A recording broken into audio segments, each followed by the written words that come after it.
Hello friends, today we are going to start a new topic, that is reproduction in organism.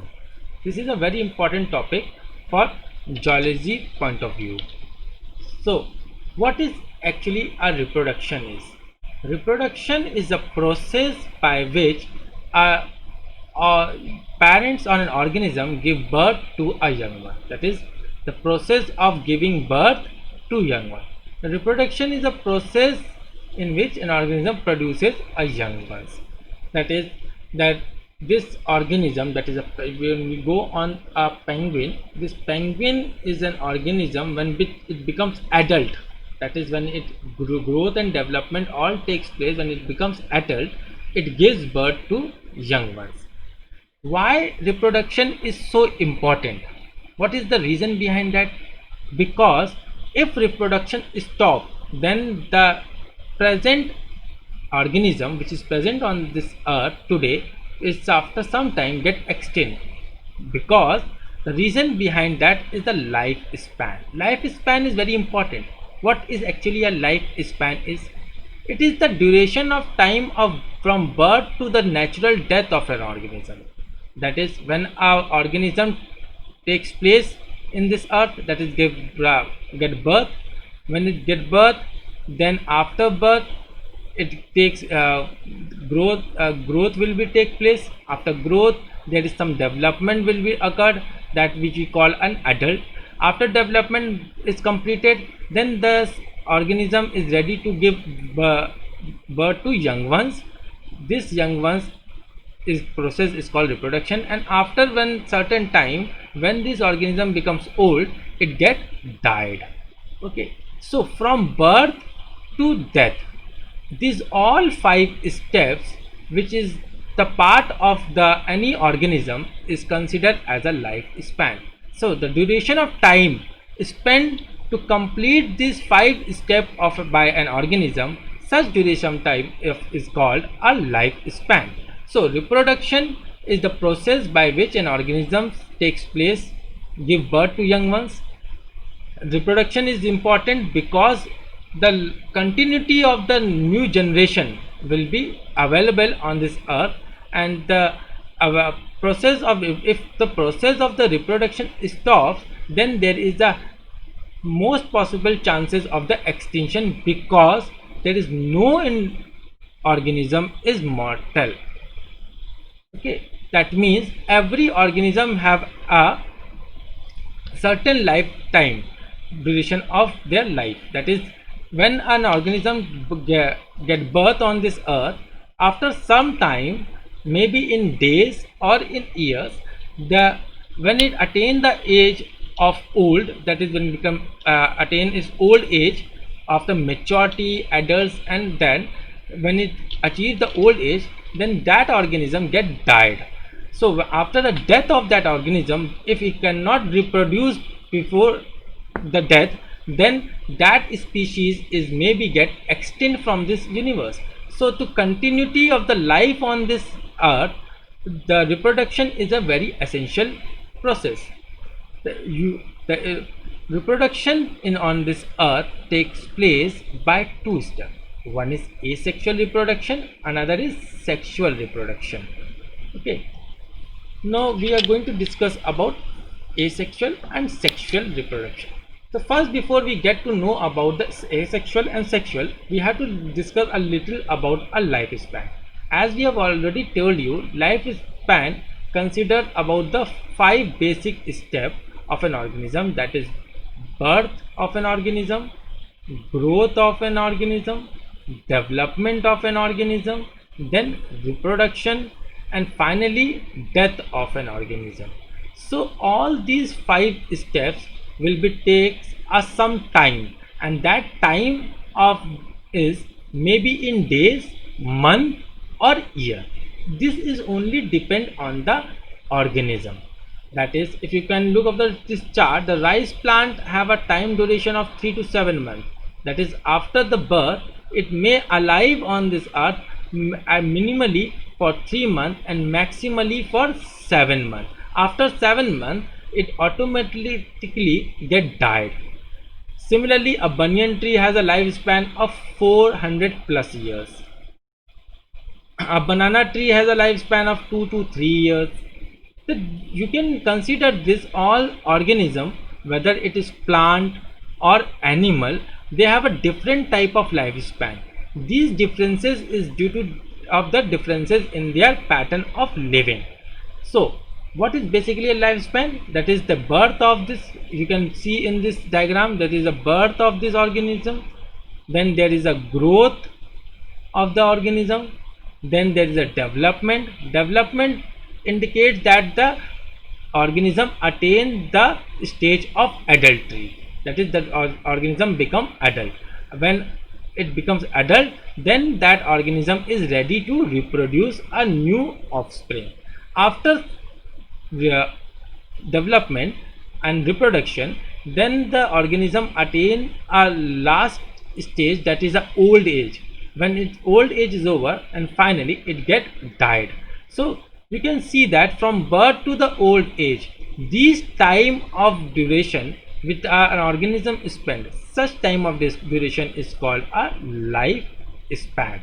And every organism have a different life span, because every organisms morphologically and genotypically are different from each other. If you see the structure of a parrot and the structure of a crocodile, both are different from each other, and the gene of the parent is also differ from the gene of the crocodile. So the differences in the morphology and physiology of an organism give rise to a differences in their life span.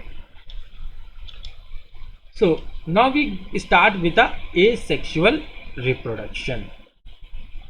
It is the first part of the reproduction stage, because reproduction has been divided into two parts. One is sexual, another asexual. Firstly, we will discuss asexual reproduction.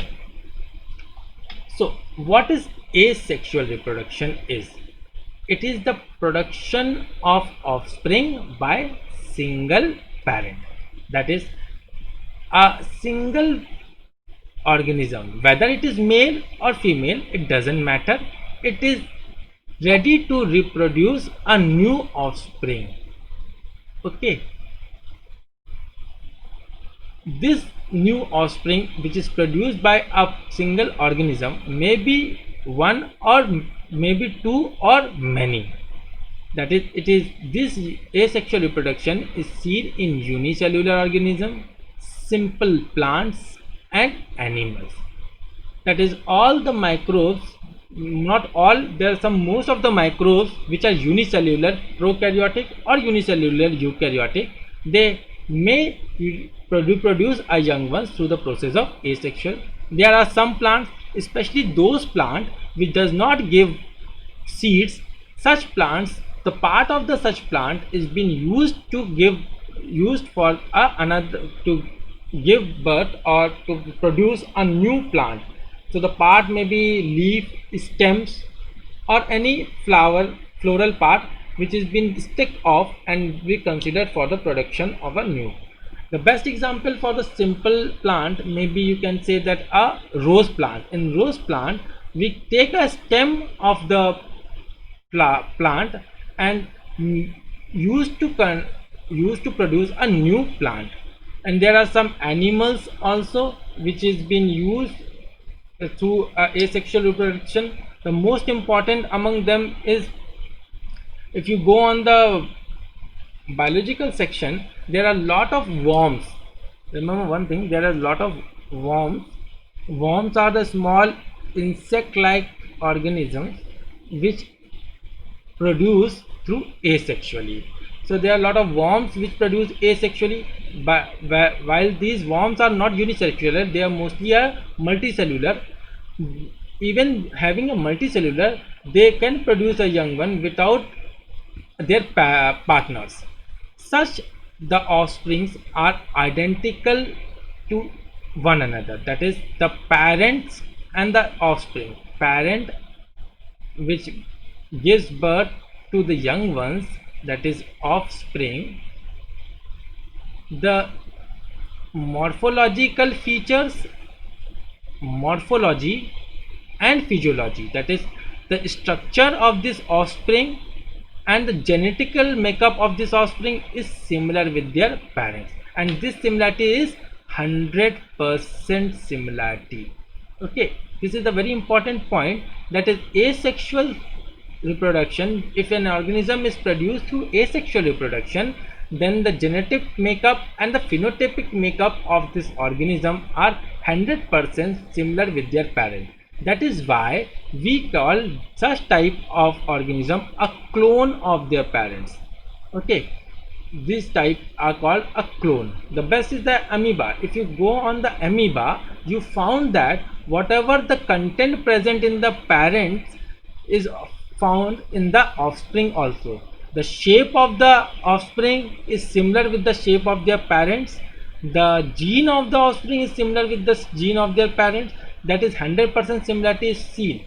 Why there is a 100% similarity? Because there is no contribution of their partners. That is, a single parent is giving birth to a young ones, and these type of reproduction is called asexual reproduction. And due to this asexual reproduction, whatever the offspring is we found, it is 100% identical with their parents one, and that is the morphological identity and the genetically identity, and such type of identification is called cloning.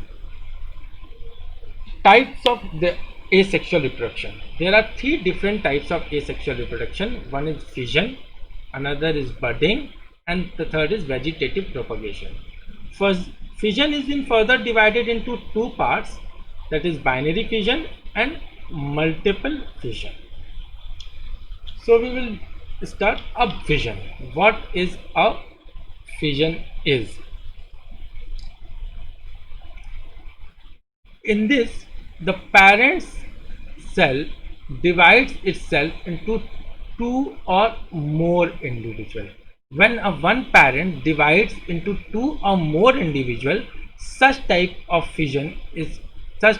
process of asexual reproduction is called a fission. The fission is of two types, as we discussed in the chart, that is binary fission. In binary fission, it is division of the parent cells into two cells. If we go on the term directly indicates that binary means two and fission means division. Fission means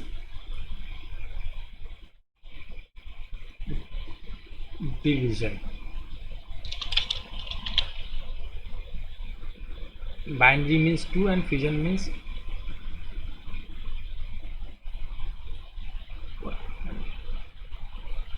okay, fission means division.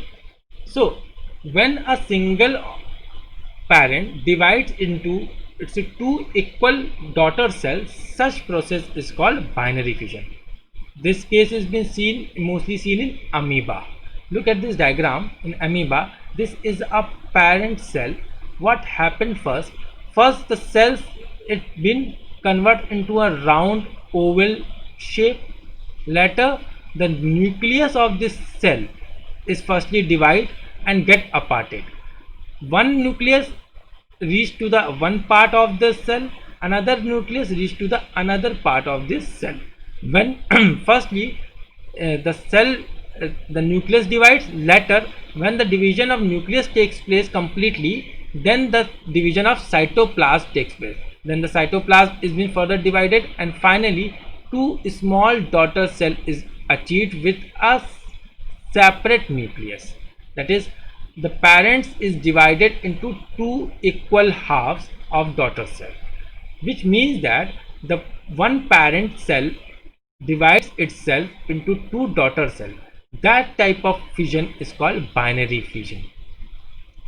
The most important thing when the binary fission takes place, suppose this is a cell. First, this cells start take growth is seen in this cell.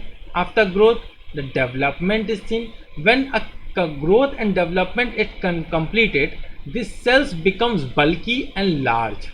What does it become? It becomes bulky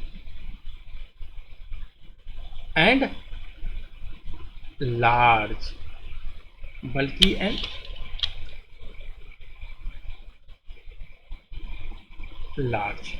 When this cell becomes bulky and large, it divides itself into two smaller cells, and this process takes place. Firstly, the nucleus of this cells is divided because every cell contains a nucleus.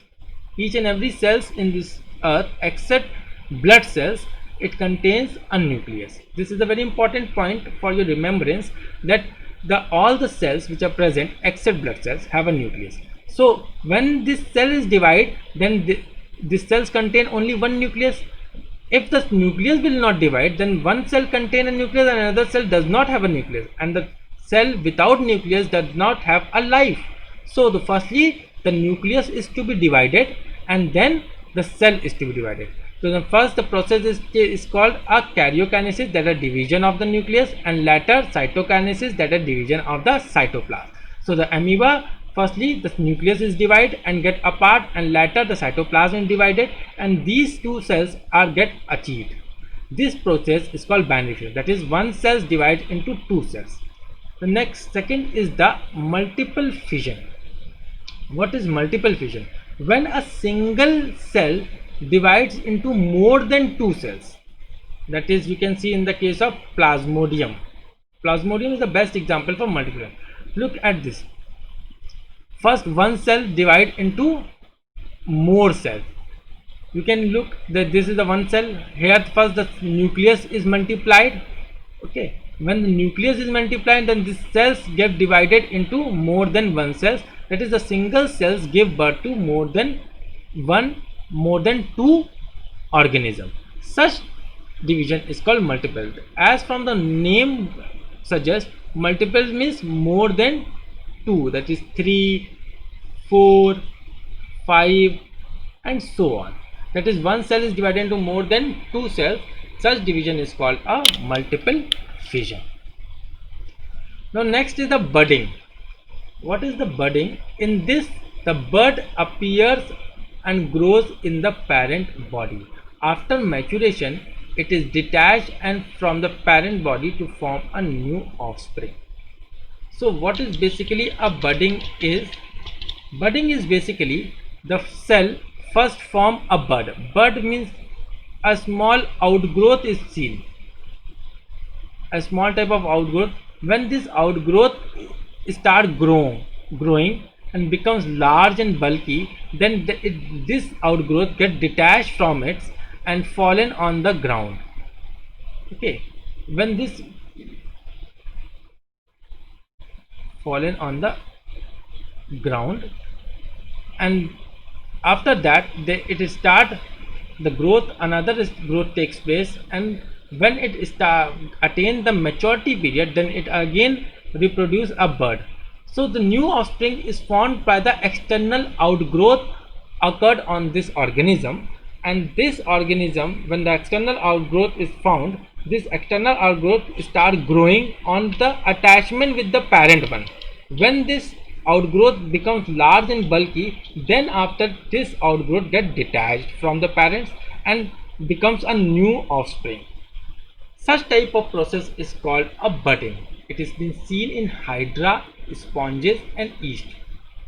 If you go on the plant, what we will see, we have a stem and we have a branches, okay, and there is a root. What we will look that in the point of the node there is small outgrowth will be seen. In the point of node there is small outgrowth, which is called a buds in this plant. In similar way, there is a small outgrowth will be comes out of the parent organism, and later this outgrowth start growing and becomes bulky. When it is become heavier, it automatically get detached from the parents and fallen on the ground, and this new bud attain a new offspring of this parent one and start growing similarly with their parents. So such type of production of asexual reproduction is called a budding. Now next is the third important asexual reproduction is a vegetative propagation. This vegetative propagation is found in the plant cells. what is actually, there are some of the plant which does not give a flower or a seeds. So such plants produced from the new plant is been obtained from the parent, from the part of that plant. That is, it is the production of offspring from the vegetative propagules of in plants. What actually, if you go on the diagram of a potato, the potato have an eyeball, that is a dotted portion on its, on the potato. You can look at the dots, you found some dots. What we do, we cut these dots in separately, and these dots are responsible to give a new plant. Okay, so is the potato produces any seeds? No. From where we get, we get the new plant of potato from the part of the potato or itself. Such type of propagation is called a vegetative propagation. If we go on the some flowers some plant like cactus, look at this diagram, you find that there's a cactus. If you break this leaf and plant it in a new, suppose we are breaking these leaves and planted in a new pot, then this leaf function as a new plant and start producing a starts a growth and development is being seen in this.